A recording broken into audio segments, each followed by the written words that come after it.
ज्ञान के मार्ग में पीछा नहीं रहना चाहते तो जुड़े हमारे चैनल अनमोल जानकारी के साथ और पाइए अच्छे ज्ञानवर्धक जानकारी। दोस्तों, इस बार रक्षाबंधन की तारीख को लेकर लोग असमंजस में है, तो आज की इस वीडियो में हम बताएंगे इस वर्ष रक्षाबंधन का त्योहार किस दिन मनाना शास्त्रों के अनुसार योग्य होगा। बताएंगे इस तिथि के समय और त्योहार से जुड़ी मान्यताओं के बारे में और बताएंगे किस समय राखी बांधना अत्यंत शुभ फलदायी होगा, क्योंकि इस दिन के एक विशेष समय पर राखी बांधना बड़ा अनर्थकारी होता है।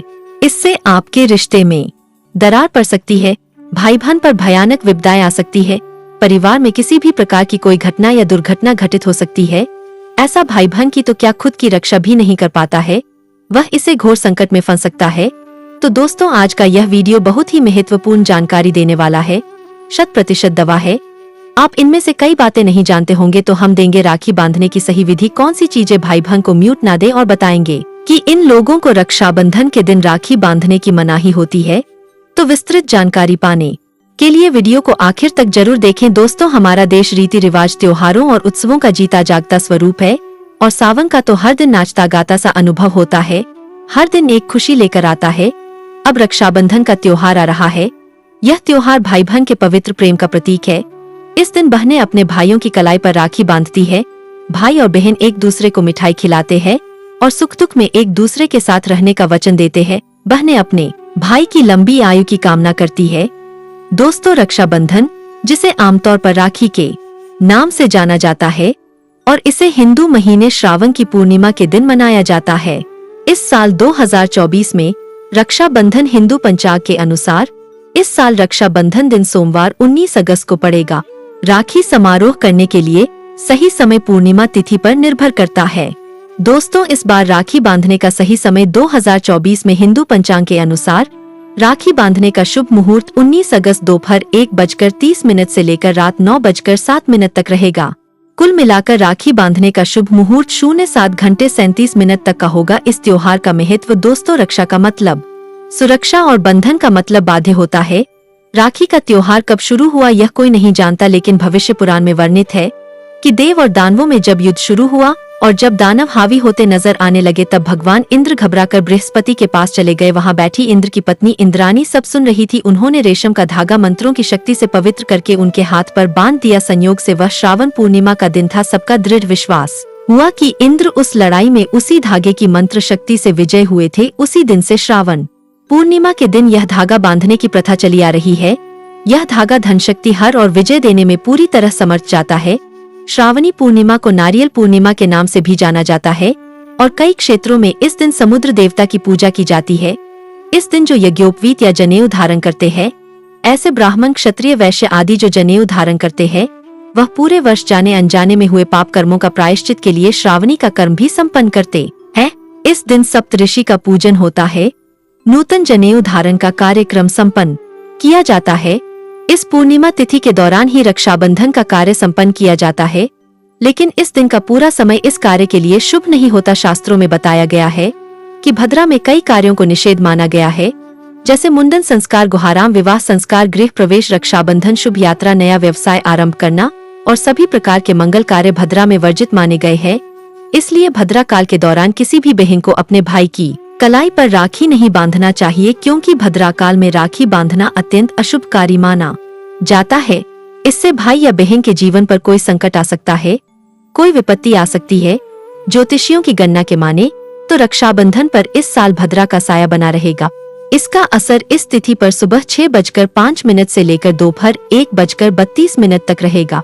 दोस्तों, ऐसा माना जाता है कि रक्षाबंधन आप पूर्णिमा से लेकर जन्माष्टमी तक मना सकते हैं। इस काल में भद्रा काल छोड़कर कभी भी राखी बांध सकते हैं, उसका कोई दोष नहीं लगता। आगे बढ़ने से पहले आपसे रिक्वेस्ट करते हैं कि वीडियो को लाइक जरूर करिएगा, दोस्तों को शेयर कर दीजिएगा, और अगर आपने अभी तक चैनल को सब्सक्राइब नहीं किया है तो चैनल को सब्सक्राइब करके बेल आइकॉन जरूर दबाइए। दोस्तों, श्रावण मास का समापन वैसे तो 11 अगस्त को ही हो जाएगा, लेकिन आप चाहे तो 12 अगस्त को पूजन पाठ इत्यादि कार्य कर सकते हैं। दोस्तों, साल 2024 में श्रावण मास यानी सावन का महीना 22 जुलाई सोमवार से शुरू होकर 19 अगस्त सोमवार को समाप्त होगा। हिंदू पंचांग के मुताबिक श्रावण मास की कृष्ण पक्ष की प्रतिपदा तिथि 21 जुलाई को दोपहर 3:47 से शुरू हुई थी, जो 22 जुलाई को दोपहर 1:11 पर खत्म हुई। इस साल सावन के महीने में 5 सोमवार पड़ रहे हैं। जिसका शुभ संयोग माना जा रहा है। श्रावण की शुरुआत श्रवण नक्षत्र में हुई है, जिसे शुभ और कल्याणकारी माना जाता है। हालांकि तिथि की घटबर के कारण श्रावण 30 दिन का नहीं बल्कि 29 दिन का रहेगा।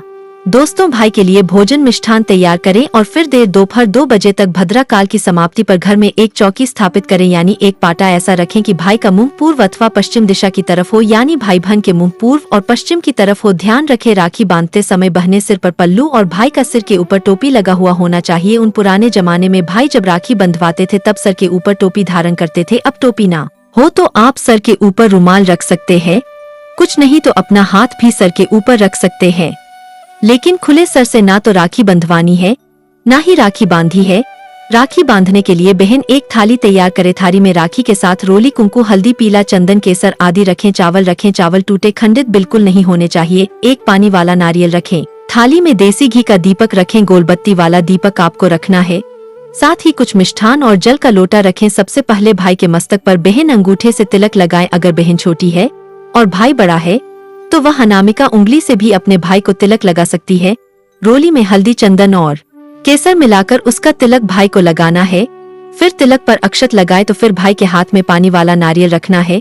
साथ कुछ दक्षिणा सिक्का उपहार के रूप में रखते फिर भाई के सीधे हाथ में राखी बांधने। ध्यान रखें, जो आप राखी रखे है उसमें आपको कम से कम 5 गांठें लगानी है। फिर भाई का मुंह मीठा करवाया गुड़ मिश्री का भी मिठाई के रूप में आप उपयोग कर सकते हैं। अब मिठाई खिलाने के बाद दीपक से अपने भाई की आरती उतारे। फिर जल का जो लौटा है उससे आरती का सिथरीकरण करें और भाई के दोनों तरफ जल छोड़े। उसके बाद भाई अपनी बहन को अपनी श्रद्धा सामर्थ्य के अनुसार कुछ बूंदे आप नगद राशि दे सकते हैं, वस्त्र आभूषण ले सकते हैं। यह पढ़ाई लिखाई से जुड़ी चीजें, यह कोई ऐसी चीज जो बहन के लिए बहुत उपयोगी है वह भी आप भी ऐड कर सकते हैं। लेकिन ध्यान रखें, गलती से भी लोहे की, कांच की या फिर जर्मन धातु की वस्तु अपनी बहन को राखी के दिन बिल्कुल भेंट ना दें, यह शास्त्रों के विरुद्ध है। इसके अलावा दोस्तों, राखी के दिन आप बाल ना कटवाएं, दाढ़ी ना बनवाएं और झूठ, क्रोध, वाद विवाद आदि से दूर रहें। किसी का दिल ना दुखाएं। इस दिन द्वार पर आए याचक को खाली हाथ न लौटाएं। अपने सामर्थ्य के अनुसार कुछ न कुछ दान अवश्य करें। राखी के दिन आप एक समय भोजन करके व्रत कर सकते हैं। मासिक धर्म की अवस्था में महिलाओं को स्पर्श किया पूजन करने की मनाही होती है, तो ऐसे समय में अपने भाई को राखी नहीं बांधनी चाहिए। आप बाद में जन्माष्टमी तक कभी भी राखी बांध सकती यह अपने राखी किसी और महिला के माध्यम से अपने भाई को विधवाएं। और सबसे महत्वपूर्ण बात शायद बहुत कम लोग जानते होंगे, अगर आपके घर परिवार में जन्म अथवा मृत्यु का सूतक लग जाता है तो ऐसी अवस्था में आपको रक्षाबंधन का पर्व सूतक के दौरान नहीं बनाना चाहिए। अगर रक्षाबंधन के दिन किसी के घर परिवार में अचानक उसी दिन अगर किसी की मृत्यु हो जाती है तो रक्षाबंधन के दिन राखी का पर्व उन्हें नहीं बनाना चाहिए, यानी तब तक वह राखी अपने घर में नहीं बनाए कि जब तक उनके घर में किसी का जन्म नहीं हो जाए, और जन्म भी हो तो राखी के दिन ही होना चाहिए। कोई गाय उनके घर में बछड़े को जन्म दे दे या कोई भी पालतू प्राणी अगर राखी के दिन उनके घर में बच्चे को जन्म दे दे तो राखी का त्योहार उनके घर में आरंभ हो जाएगा। अन्यथा प्रतिवर्ष राखी के दिन रक्षाबंधन का त्योहार उस दिन को छोड़कर के आप अगले दिन बना सकते हैं, लेकिन उस दिन उस पर्व को मनाना वर्जित हो जाता है। तो दोस्तों, विधि विधान से आनंद पूर्वक यह प्यार का त्योहार मनाइए और घर परिवार में ढेरों खुशियाँ लाइए। तो दोस्तों, ये थे आज की छोटी सी जानकारी। यह जानकारी कैसा लगा आप हमें कमेंट में जरूर बताएं, और हाँ, कमेंट में अपना नाम और राशि जरूर लिखना ताकि आने वाले समय में आपको आपके राशि के अनुसार हम उपाय और सुझाव बता सके।